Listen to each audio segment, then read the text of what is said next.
don't know about you guys, but I find these short weeks feel a lot longer than they probably should. But we made it to Friday. And so last time we started talking about conducting research and how we can specifically measure different things, how we can go about collecting data.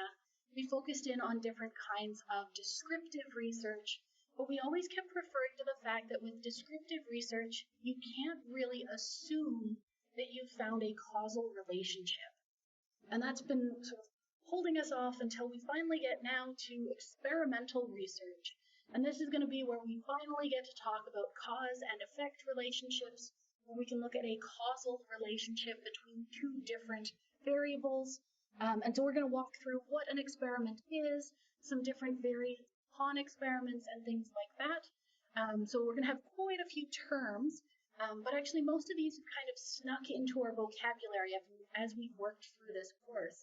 So hopefully they're not too surprising. And I will let you know that when we talk about experiments right now, we're going to be talking about like the most basic version of an experiment. And then as we get further on, I'll add in some potential variations that we can have. But because it is a first year course, we're just going with like, this is how we start, and you can add complexity to whatever level you need when you're doing actual research. So for the basic explanation of an experiment, this is when you have the manipulation of one or more variables under controlled conditions so that the resulting changes in another variable can be observed. So we would look at what happens to variable A if we make it larger or smaller. How does that affect the change that we measure in variable B? So we're looking for a direct cause and effect relationship between A and B. As we change A, as A gets higher, does B also get higher, or does it get smaller, or whatever? And so we're going to be testing theories, which are overarching ideas, our understanding of how things are related, by looking at specific hypotheses, by looking at specific predictions.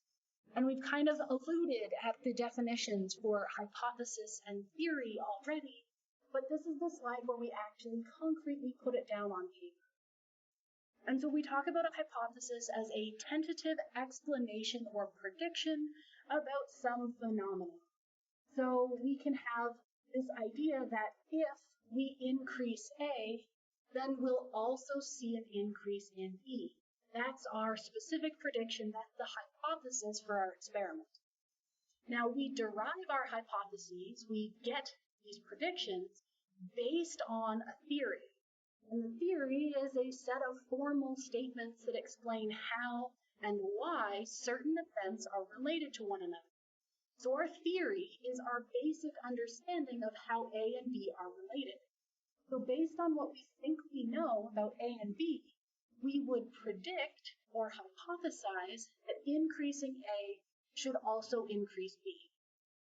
So our theory is why we think it's happening, what we think is going on, and our hypothesis is the exact outcome that we will observe if we do the manipulations that we're doing based on that theory. And so if we want to talk about some of the factors that make a good theory, we can look at this list here. And this is one of those lists where not every single theory is going to hit every single point here, but they should hit most of them. So we want the first and foremost thing to be that it is consistent with prior observations. So you base a theory, your basic understanding of how things are related, based on other observations that have already been made. And so because of this, all of your predictions, any hypotheses that you make from that good theory are supported by previous research or even just previous observations. Preferably scientific research, but you got to start somewhere. The second thing that we want to watch for is that our theory conforms to the law of parsimony. You might have seen this also called Occam's razor, which is usually explained as the simplest explanation is usually the best. And this is kind of a weird one to think about, but I kind of walk through the logic of it every year. And it's basically saying that you have to start somewhere, right? Your theory might be complex or it might be very simple. The actual thing that's happening might be very complex, very simple. You have to start somewhere. So why not always start in the same place? Why not always start with the simplest of the possible explanations? Because best case scenario, you're right. Worst case scenario, you're not quite right, but maybe now you can add one extra component to your theory and see if that helps. If you then run a follow-up experiment based on your modified theory, and then your hypothesis is supported, then you have more confidence in your modified theory. But you have to start somewhere. So we start simple and build up complexity if it's required. So a good theory starts as simple as possible, usually with as direct of a relationship between A and B as it can get. The next thing we want is that your theory should be specific. You want to get into why these two things are related, and you want to include all of the pre-done research that has been done on this topic. So if something could be relevant to any predictions or hypotheses that come out of this theory, you want to include that information in that overarching theory. So be as specific as possible, include as many observations as possible, make sure you can explain as much as possible. The next thing that we want to look at is measurability. So a good theory should be something that you can quantify, that you can measure. And this goes in with that idea of doing empirical research, where we're gaining information by observing and measuring things in our environment. So we need to be able to measure outcomes that would come from a theory. So that should lead us to a hypothesis, and that hypothesis should give us a measurable difference that we can look at. And that's actually tied directly into our last point. I'm going to skip over causality for just a second here and say that we also want our potential hypotheses that come from a theory to be falsifiable.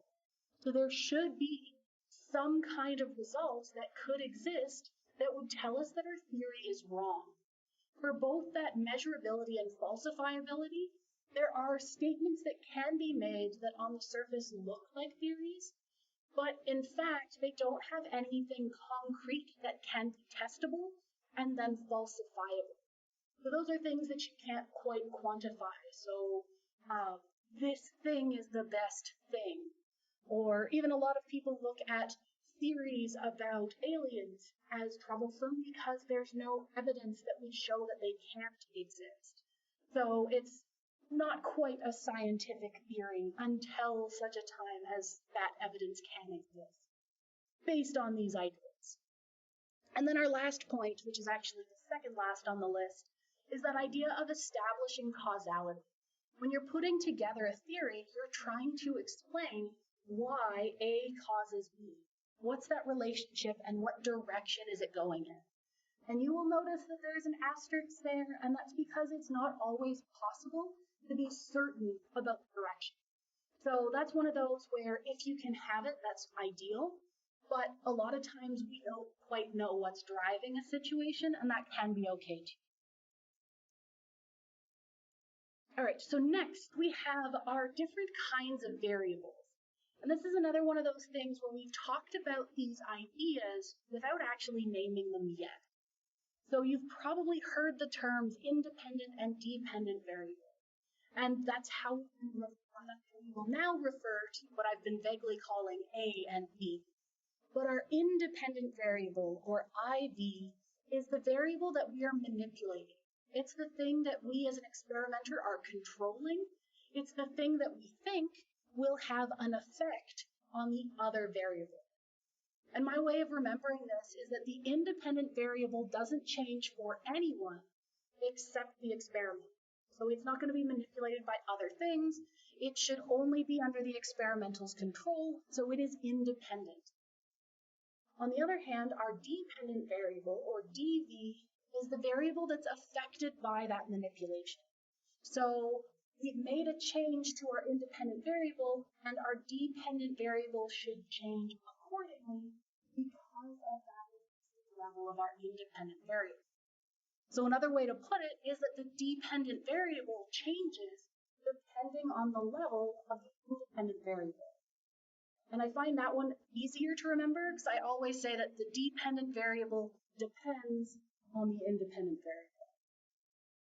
And so when we're saying how does A affect B or how does X affect Y, that's saying how does our independent variable affect our dependent variable.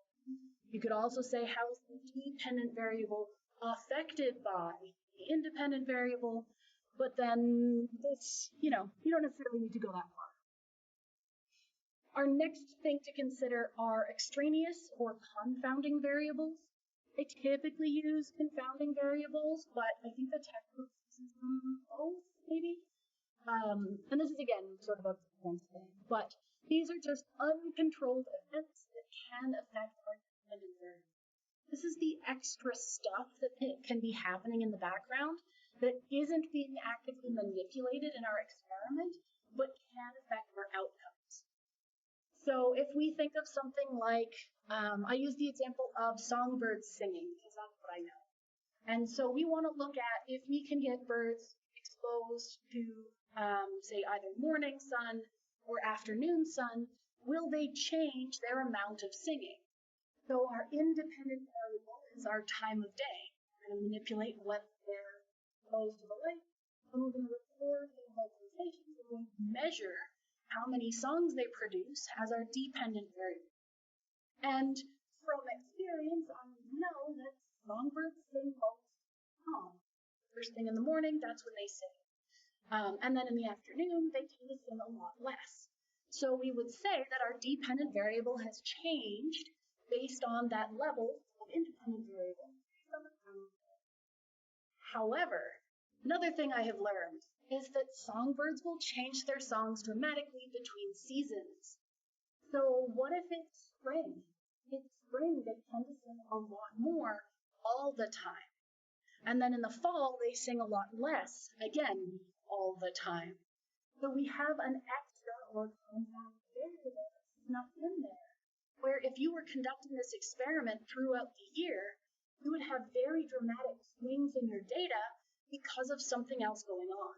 So if you didn't control for season, then your data wouldn't necessarily make sense because there's something else that's influencing that dependent variable. And I have definitely been on papers where we found that out. The next thing that we want to consider is the difference between a population and a sample. Now, this is another one of those times where we present related but very different, and it would be a convenient kind of exam question. So in this situation, when we talk about a population, we're talking about the entire set of individuals we want to draw conclusions about. So maybe we want to ask questions about all university students in North America. That is our population. That's who we would like to study. But practically, you can't survey every single university student in North America. It's just not viable. So instead, what you do is you take a sample, a subset of individuals from that population, and you conduct your study using a smaller number of people. And then the idea is that you're drawn from that population, your sample should in some way represent that population. And so the goal here is to have a representative sample that somehow matches the traits of interest from your population as a whole. And we'll get into ways that we can get these representative samples, because there are different ways to draw samples from a population, and some of them are better than others. So we talk about picking our samples. The best sort of ideal setup would be to use a simple random sample. And in this situation, everyone within the population has an equal chance of being selected. So if you have 100 people in your population, they've all got a 1 in 100 chance of being selected. Everyone has equal odds of being selected. And the logic there is that if you have a truly random sampling of that population, then your population and your sample should have relatively similar structures. So if you care about different people of different backgrounds or people who are in different majors, If you completely randomly sampled all of the students, then you should get a sample that has about the same proportion of science versus arts majors. Or if you wanted to go finer than that, of who's in psychology versus biology versus whatever. Because of that randomness, you should have an approximately equal representative sample because of the way you chose that sample. Now, that's not always possible and it's not always ideal, especially when you're looking at smaller groups. So maybe there's a specific subgroup within your population, and through random chance, they might be underrepresented or completely missed by a random sample. So I use the example of we want to look at all of the across Canada, or across all of America, but most universities are English speaking, and there's only a handful of French speaking universities. And if we want to make sure that we have a good representation of French speaking universities, then we might use stratified random sampling. And so in this case, we would say, all right, so we have 99 English speaking universities, and we have 2 French speaking universities. So we're going to select that 99% of our population will be randomly selected from the English speaking, and specifically 2% will come from the French speaking population. We're dividing up our population first in order to get a representative sample.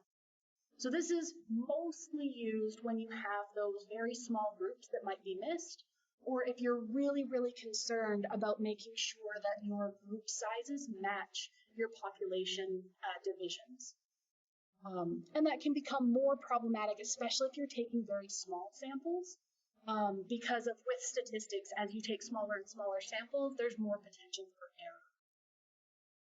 All right, the next type of sample is actually a larger group of all of the possible ways of non-randomly sampling.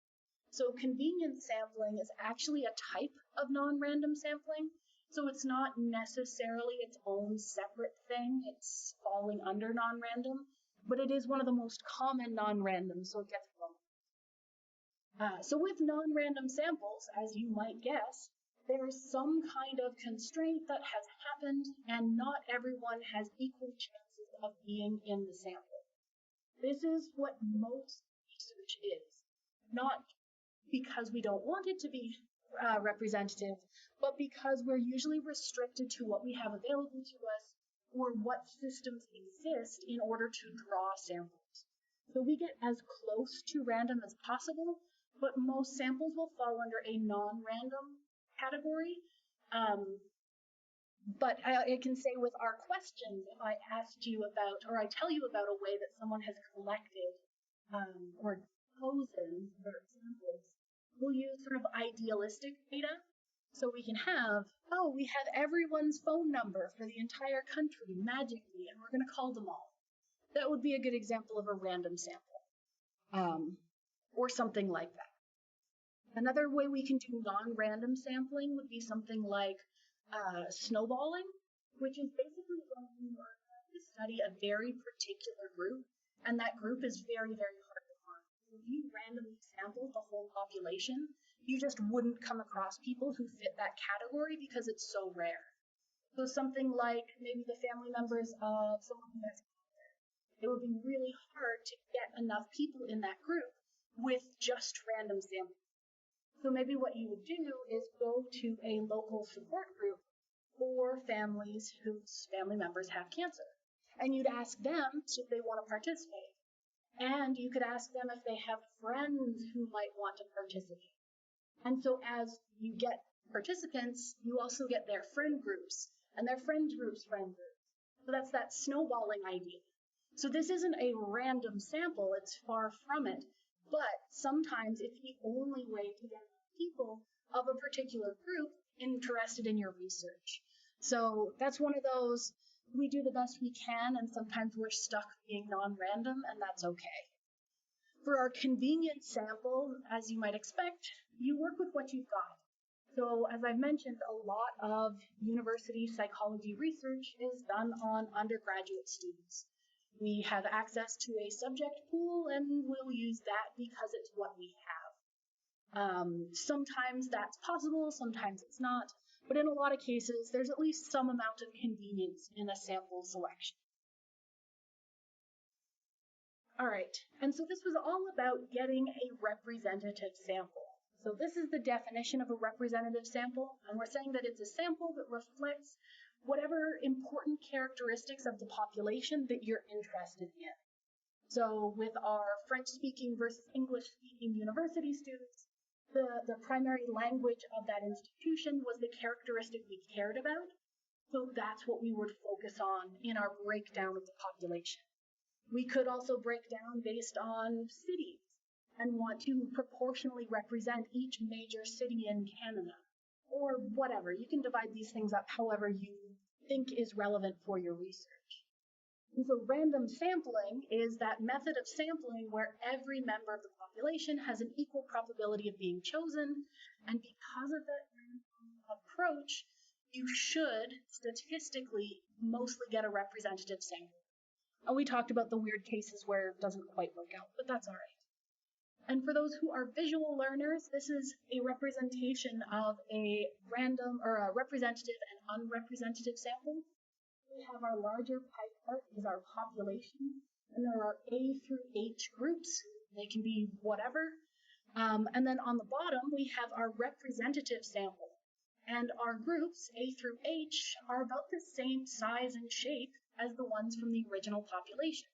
That's a representative sample that was probably obtained randomly. On the top, though, we have that unrepresentative sample. And we see that group A, is largely overrepresented.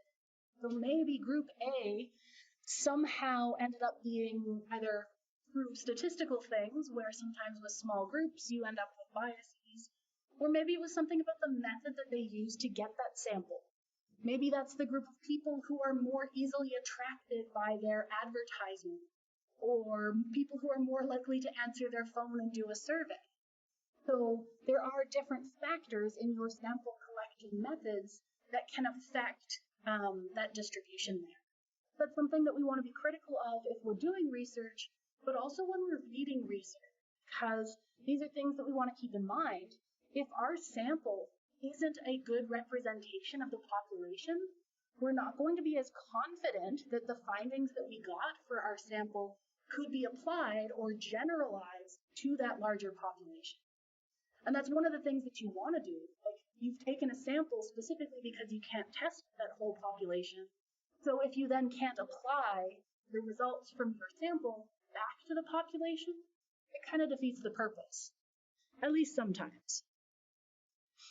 And we can talk about those times when it's not possible to random sample, and it can be okay. So sometimes you just design the research knowing that you can't randomly sample, and you accept that you can't generalize to as large of a group. You just accept that limitation on your conclusions, and sometimes you have to be fine with it. There are times when you can be okay with that not matching if there's something like, the first of these is the similarity of a sample and the population doesn't really matter. This could be like if you're trying to show that something can exist. If you don't need to show anything specific about it, you just want to show that this is something that can physically happen, then you just need to find a single case to show that it's possible. You don't need to have a representative sample or anything. You can just say, look, I found one situation where this happened, and that's sufficient. We can also have situations where you'll have multiple experiments conducted on different samples, and those samples can all produce fairly similar results. So an example of this would be, okay, I still want to study all university students, but I only have access to Alberta. So I have a convenient sample of Alberta, specifically Edmonton students. But I'm friends with somebody at Dalhousie University in Nova Scotia. So I reach out to them and I say, hey, here's my protocol. Can you run this on 100 of your undergraduate students? And they do that, and they get the same results as me. And then I send those same protocols to someone in Texas and ask them to run it on their undergrads. and they get the same results. By having that same experiment run multiple times on different samples, we then have a lot more confidence that what we found in our one group is actually applicable to the population as a whole. So that could be something like a meta-analysis. You don't necessarily have to be friends with other researchers and publish all together. You could each publish independently, and then you could point to their research and someone else's research that is similar and say that because different studies have found similar things, by taking that step back, by looking at multiple studies, we can draw conclusions about a much broader population than each study could have on its own. So that's one of the big benefits of meta-analyses, where you bring in information from multiple studies and make use of it that way. And then the last one is sometimes you run into a situation where the similarity of the sample and population is reasonable. So maybe you're doing brain research and you just want to look at like gross structures of the brain. You don't necessarily care if you have a representative of all human brains. Human brains are more or less the same. We've seen enough research that says they're more or less the same, and that's the same enough for what you're studying. So you could say that if it's good enough, the people that are near me are fine to study. I don't have to use a random sample because it won't really affect my results. So that's another one of those situations where it can be okay. And so again, these are things you want to keep in mind where you can think critically about an experiment and say, okay, they did have an unrepresentative sample, but is it actually a problem? Do we actually have to be like more restrictive about how we apply the results? Or is it okay based on the information that we have? So just a little bit of thinking stuff. And so with that, we can now move into actually conducting an experiment. So we're going to talk again about the most basic type of experiment, and this is our standard. You want to compare between two groups. So usually you have an experimental group and a control group. And the experimental group is a group of subjects who receive some kind of special treatment, and that treatment should vary the level of the independent variable. You might also see the experimental group just called the treatment group. Everybody has different terms for it. And then our control group is going to be a similar group of subjects who don't receive that special treatment. So their level of the independent variable is held the same. It stays normal. And that allows us to compare between an unaffected level of the independent variable and a changed level of that independent variable. And if our two groups are fairly similar to one another, if we've held other things constant, then any difference between the two groups should theoretically be driven only by the difference in their levels of the independent variable. And we actually have our logic behind this on the next slide. So I will take a moment here to talk about random assignment. And this is another one of those terms where you really want to be able to tell the difference between random selection, which is how we select our sample from the larger population, and then random assignment is actually what we do after we have our sample. So maybe you've selected 100 individuals from your larger population. You used your random selection to get your sample, and now you want to divide your sample into your two groups, experimental and control. Now, if we use some kind of prearranged thing, like the first 50 people that show up for the experiment are going to be in the experimental group, and the last 50 people that show up are in our control group, well, then we've introduced another variable that might have an effect. What if the people that showed up early are the ones that are really excited about this experiment? Or what if the ones who show up later, or maybe even don't show up at all, maybe they're showing up to get the mark or to get the money for showing up or whatever. All of a sudden there's this other factor that might be influencing what you've measured just based on how you've put them in those groups. And so again, our solution is to use randomization to control for this. So mostly what you'll do is you'll have something like a coin toss, where somebody shows up, you flip a coin, Heads, they're experimental, tails, they're control. Or a better way of doing this is using something like the random number generator website, which most academics will have as a bookmark.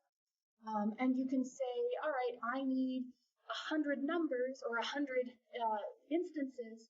Give me 51s and 52s in a random order.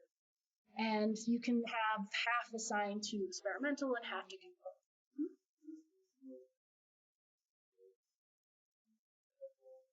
Yes, yeah, and that'll actually be another slide ahead. Yeah, yeah. In every class, I always have somebody who brings it up, and it's like, yes, it does tie to that, I swear. Just give us a sec. All right, so by randomly assigning, we're controlling for as many things as possible. So again, maybe you know how to tell the difference between random selection and random assignment. All right, and so if we've done that random assignment and our groups are equal in as many things as possible, and you can take a step back as a researcher and double check things like that, why we usually collect extra data, things like your age, your, I don't know, gender, or I'm trying to think what else have they collected. I work with birds. We don't have to do any of that. But they'll do things like your background or what class you're here from or whatever you think might be relevant to the measures. You can collect that extra info and just double check that your groups are fairly similar on all those levels. As someone who enjoys statistics, if they're not equal, there are ways to kind of pull out extra variables using statistics. But most researchers really don't like doing that because it's kind of annoying. But once you've done that, you've controlled your groups, they're both in the background fairly similar, then the difference between those two groups, any difference that we then measure after a manipulation, should have been caused by that manipulation. The whole logic of the experiment. And that's where we get to our placebos. So we can look at the placebo effect, which is this idea where the effect of a treatment comes not from the actual manipulation, but from the patient's expectations of what should come from that manipulation. So if you have a drug trial and one group is given pills and the other group is just told to sit in a room for an hour, then they're going to figure out that the group that got pills are the experimental group and the group that didn't are the control group. And if the experimental group expect that this is going to help them feel better, then that can actually bias the way that they feel. That's one of those problems of working with humans where their expectations shift what we actually measure. And so you can do something where you just tell people that they're in the experimental or control groups, and it will affect their mood, regardless of whether or not they receive the drug, which is super frustrating. And so what we will do to control for that is actually use a placebo where we'll give the control group an equivalent where they don't necessarily get the drug, but maybe they will get pills that have sugar in them. Or if our control group, or if our experimental group is getting an injection of a drug, the control group gets an injection of saline. And that's again where we're trying to control other things that might happen. With things like injections, there's that whole idea of maybe the act of being injected triggered something in their immune system or whatever.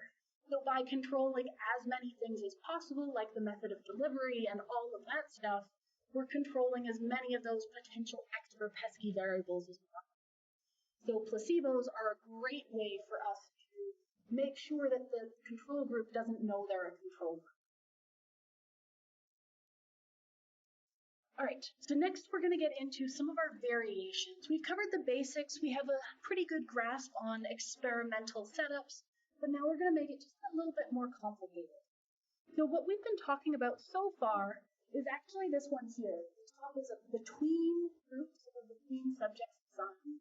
So when we look at the measurements of that dependent variable for the experimental group and the control group, and we compare those averages between groups. That's why it's named that. But what we can do is a sort of an alteration of that, repeated measures or within subjects design. And in this situation, instead of having two separate groups that are given two separate treatments, you only use one group, and that one group receives both treatments. So I have a visual, which I forgot about last time I had these slides. So for our between groups, we have our group 1, they get treatment 1. A separate group, group 2, gets treatment 2. And then we compare between those two groups. But for our repeated measures, we only have one group. They get treatment 1, and then they get treatment 2. So maybe they get the control first, and then they get the experimental treatment. Now again, as experimenters, we want to control for as many things as possible. So there might be something like order effects. What if it matters what they receive first? Okay, so let's just have half of our subjects go with the experimental first and then the treatment or the control treatment, and let's have the other ones go the other way, control and then experimental. And then if you have multiple things, say you want to test 3 different things, then maybe you have 3 different orders, or actually no, it would go up to 9 different orders, or something like that. You have all the possible randomizations. So it's still the same group of people, and overall they're receiving all of the same treatments, but you're sort of varying the order to control for one extra thing. And the benefit of us, no, I went the wrong way. There we go. The benefit of us having only a single group receiving all of those treatments is that that's controlling for a lot of those potential background variables. So with our random assignment, we were trying to control for those extra variables by randomly splitting people up into those 2 groups and hoping that chance would mean that everything comes out about even because of chance. But here, our groups is just one group. They're all the same people. And so everything that could vary between the 2 groups in the other kind of study can't because they're all the same people. And that way, everybody gets to act as their own control, so we can compare whatever we measure in the treatment and compare it to what they had at the control stage, and then they're their own controls. All those other factors just fall away. We've controlled for them. The other benefit there is that if you have repeated measures, you only need one group, so you can actually get away with it. So that's a benefit. I will point out that it's not always possible. There are certain things that you just cannot do multiple times. The best example I've seen is teaching people how to ride a bike using 2 different methods. Once you've taught them method A, you can't go back and then teach them how to ride using method B. You've permanently changed the participant in teaching them something. So certain ideas, certain concepts can't be tested using repeated measures. So you just have to keep that in mind when you're in the design phase. The next thing that we can do is, what if we wanted to do more than one independent variable? What if we're going to manipulate 2 things or more and see how that affects our dependent variable? And that lets us look at not only multiple things, but also potential interactions between the 2 things that we're looking at. And we have already talked about how complex behavior is, how multiple things can be acting on our behavior. So this gets us a little bit closer to what we should expect in the wild. So I have an image for this one here where we had an experiment that looked at distracted driving. So the first independent variable that they had was driving while talking on the cell phone or driving and not talking on the cell phone. So that independent variable number 1 was cell phone or no cell phone. And what they measured, their dependent variable, was their reaction time. How long did it take to stop in a simulated driving environment? VR setup, I think. Whether they were distracted or not. And they found that those who were distracted were a little bit slower than those who were not distracted, but it wasn't as big of a difference as they thought it could be. So they dug into it a little bit more. They ran a new experiment using the same of the first independent variables, but adding a second independent variable to see what else might be involved. And so here, their second independent variable was traffic density. So they had people drive with low traffic or high traffic density in the simulation, and then looked at how that affected if they were distracted or not distracted. And this is one of those setups where you could do a four-way repeated measures thing, where you have one group that experienced all four conditions. You could also have four groups that each experienced one condition. You can kind of choose how you want to set this one up based on what's available to you. But what they did find was in the low condition, you could have a slightly slower reaction time when you were distracted, but it doesn't look like a huge difference, so it's not really a practical difference. It doesn't mean much in the real world. But in the high traffic density condition, we see a massive difference in their stopping time, which means that when they're distracted and the traffic is heavy, that's when we see a larger effect. And because the difference in low density versus high density, the difference between those differences then is different, we're seeing an interaction. And we'll talk more about this as we work through this class, where we'll talk different two or more variable experiments and look at how these interactions happen. But I just find this is a nice little example to show that you can get interactions as well as getting a little bit of an understanding. You could look at the data just for low traffic density versus high traffic density, or just for distracted versus non-distracted. But because we have the option to split it that extra way, we can look at 4 different bars instead of 2. Oh, and I did have one more thing at the bottom here where, logically, if you can have more than one independent variable, you can also have more than one dependent variable. And this just lets you measure multiple things. It's really useful if you're not quite sure what your independent variable might be having an effect on.